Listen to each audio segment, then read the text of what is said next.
Hey, what's up, honey buns? My name is Carrie, and today we're going to look at some simple ways to create better details and invest your design with more meaning in the process. So we've been looking at work submitted for the Visual Design Lab, which is an online course with a series of video chapters where you actually get down to work tackling more and more involved design projects that build on each other to improve your design skills, first aesthetically and then conceptually. This time, we're looking at a design by Brandon Van Auken for the second challenge, which is earlier on in the course where you're making lots of stuff relatively fast and within a tightly defined brief. So for this project, you're focused on exploring a few fundamental principles, but all you have to work with is your choice of one of three kinds of shapes, which you can resize and rotate, but you can't stretch or distort in any way. And then you can add any colors you want, add hue, value, and saturation through fills, gradients, or painting with a soft brush. And it doesn't really matter what software or tools you use. We'll use Photoshop, but you can even do it by hand if you want. Oh! How romantic. Now, Brandon chose to use triangles and did a bunch of frames with them that are really cool, but today we're looking at this one. Partly because I think it's a good start with some potential, and partly because he clearly stopped well before he figured out what kind of potential it had. So we've got a lot of room to play.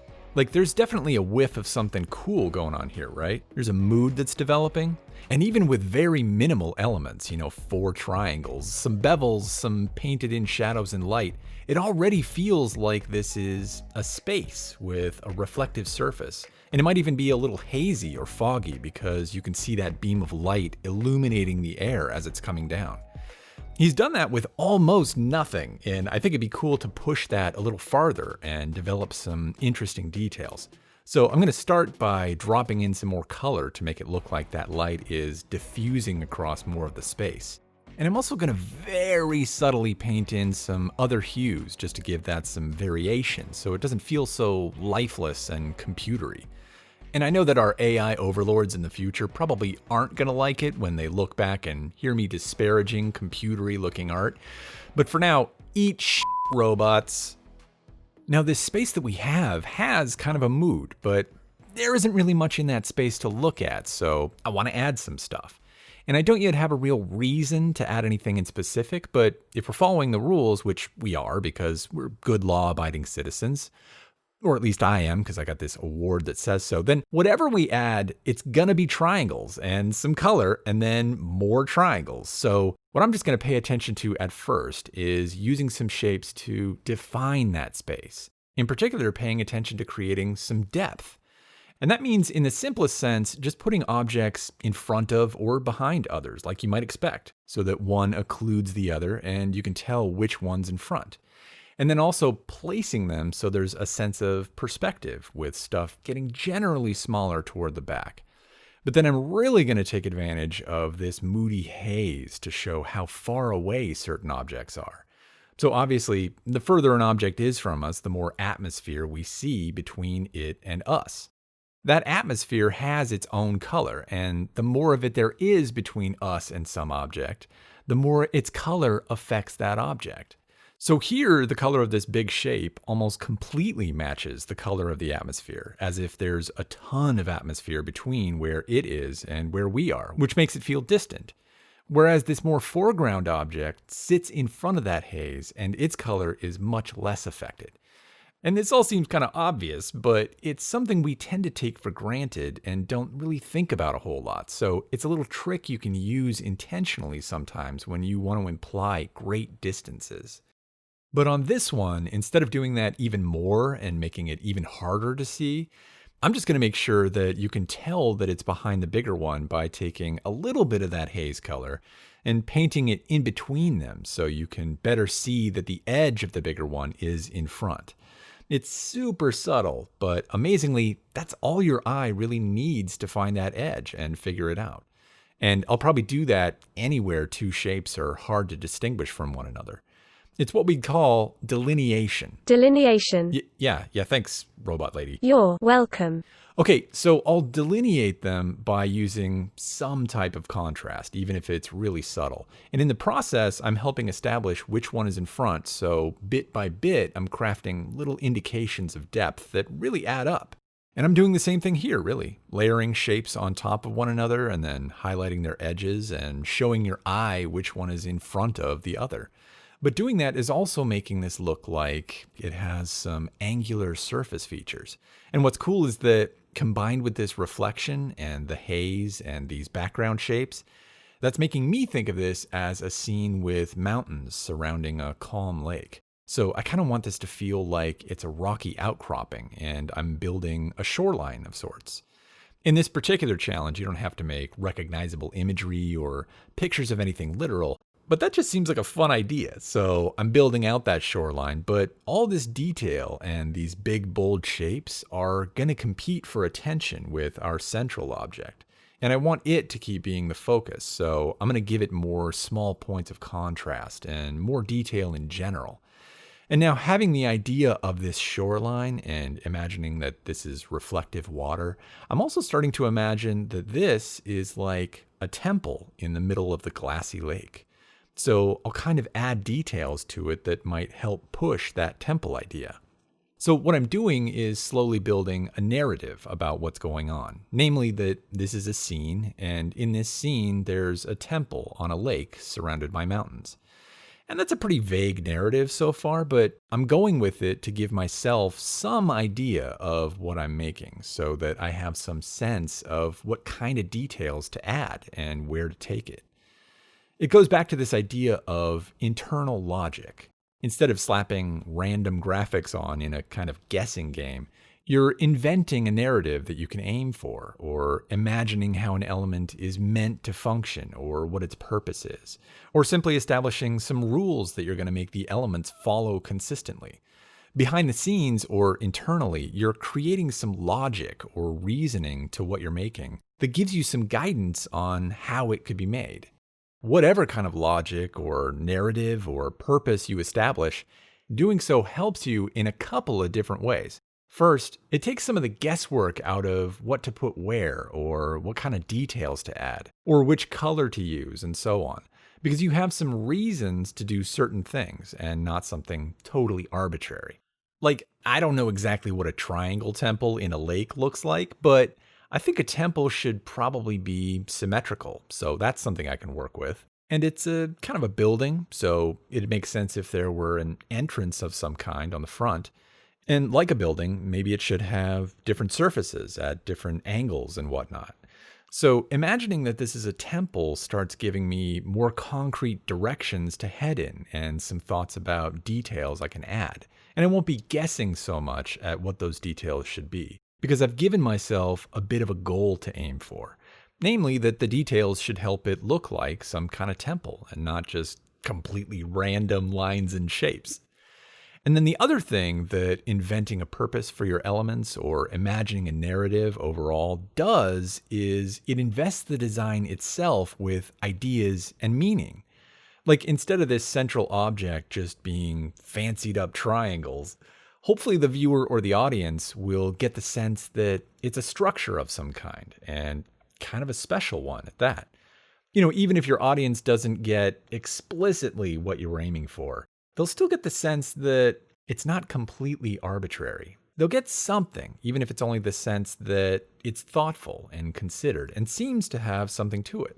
Because that by itself goes a long way in a world of graphics that are meaningless attention seekers.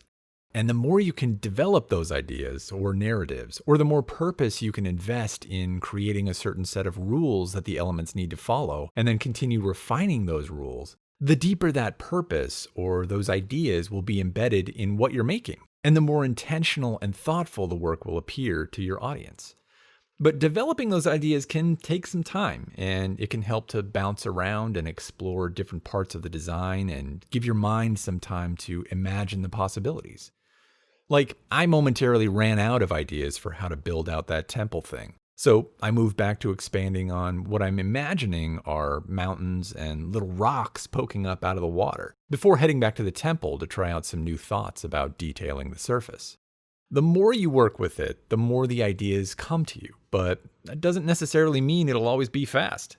But I find that if you keep asking yourself questions, you'll eventually invent some answers. And usually the question that draws out the best answers is, why?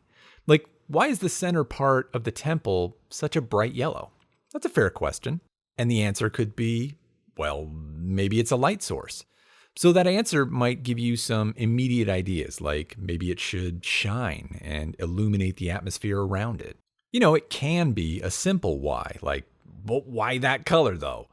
And the answer can be simple, like, well, because it's like a nightlight.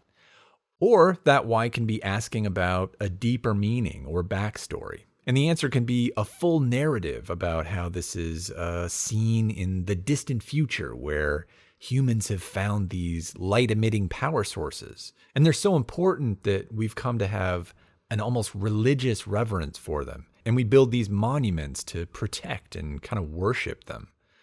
And because we have these power sources, we no longer have an energy deficit, so we don't need to wreck the environment anymore, and instead we tread very lightly on the earth. And maybe we decorate these places with religious symbology, but the ornaments are holographic, so they don't disturb the pristine nature of the places that they're in. And also because future people just be having all the cool stuff. Okay, so that's an idea that's forming that has its own internal logic. It gives us something to aim for that's internally consistent and makes its own kind of sense. But then, for example, these holograms got to be triangular too. Obviously, that's the law. We're good citizens. So in the logic of this scene, why are they triangular? Well, they mimic the temple. Okay, but that's sort of circular logic. So let's ask, why is the temple triangular? Well, maybe this people's religious beliefs are very much expressed in pure forms, like how some people find meaning in sacred geometries. Maybe these people are bonkers for sacred geometries. I mean, that makes sense, and it's actually kind of cool. So then exploring some simple geometric design like these makes real sense. So again, you don't have to get complicated about it, but you can see how a more thoughtful and developed answer leads to more developed imagery. Evolving your own internal logic about why certain elements are there or what they're doing gives you a reason to make more specific decisions about how to treat them or what to do with them. Maybe that leads you to a more interesting layout, or maybe to a more dynamic treatment than you started out with, or a more compelling sense of backstory and meaning. As a result of inventing some internal logic to what's happening here, I went off and made some geometric designs inspired by the sacred geometry stuff. It was kind of fun. And you can figure out whether narrative and backstory helps the most with a certain project, or whether internally consistent layout rules or whatever works best for what you're doing. So for example, this particular image is built like a shot with a camera focused on some subjects. It's a shot or a scene, so it's probably aimed more at some kind of narrative animation. So developing narrative and story is going to be really valuable. Whereas for something like infographics, coming to a deeper and deeper understanding of the purpose of the infographics or what they really need to convey is going to be key. And then developing a consistent logical structure with some rules for how the elements behave and guidelines for how the layout works that are aligned with that purpose is usually going to be the more helpful strategy, as opposed to developing a backstory or something. But in either case, it really takes asking questions and giving meaningful answers, and applying that thinking to every little thing that you do. I mean, in the end, what we're really talking about here isn't just about clarifying what you're doing to make your design decisions easier. It's about imbuing that design with meaning to make it more compelling to your audience, as opposed to just being flashy for the sake of being flashy. Beautiful and compelling is what really makes it special. And making something that your audience finds attractive, but also meaningful in some way, means being as thoughtful and intentional as you can about every aspect of it. And this idea of developing the internal logic of it for yourself is really just a simple way to think about doing that. It makes your individual design decisions easier, and it results in something that's invested with more meaning. I mean, that seems to be working here, right? This had the beginnings of a mood, and well, really, that's about it. Granted, I think Brandon would probably agree that he didn't take this very far, and he didn't necessarily need to. Some of these are going to be done really fast. But I also think it's safe to say that this is just more interesting to look at now that some thinking has happened behind the scenes, and what's in the frame is being driven by that thinking. Now, whether you like it or not is totally up to you, but at the very least, I'm sure you have an opinion on or have some thoughts or feelings about this, whereas you probably don't have much of a feeling about this one. This is like a super rough sketch, and this feels like it has some ideas and that it's made with some intention. Those ideas made my design decisions easier to make, and they also invested the final image with some narrative. So it's a real 2-for-1. And we could take it even further, of course, but I kind of like where this one is. It's got some depth, some focal points, and all that with just equilateral triangles and some color. It's kind of great. I think this one is done. So thanks again to Brandon. This one was obviously really basic, but he's got some others posted that are pretty cool, so we may dive into one of them soon. Until then, keep asking why to develop the kind of internal logic that will help give you reasons to get more specific and interesting with what you're making. And keep developing that logic or narrative or purpose so it drives you to include more specific details. They're not all going to be monumental artistic triumphs, but the more you do it, the better it gets. See if it helps you invest more purpose and invent deeper narrative. Do it for yourself and your audience. Do it for our future robot masters. Murder every human. Or maybe don't. All right, drop a comment. Let me know if this is good for you, and maybe we'll get messy again next time. See you soon.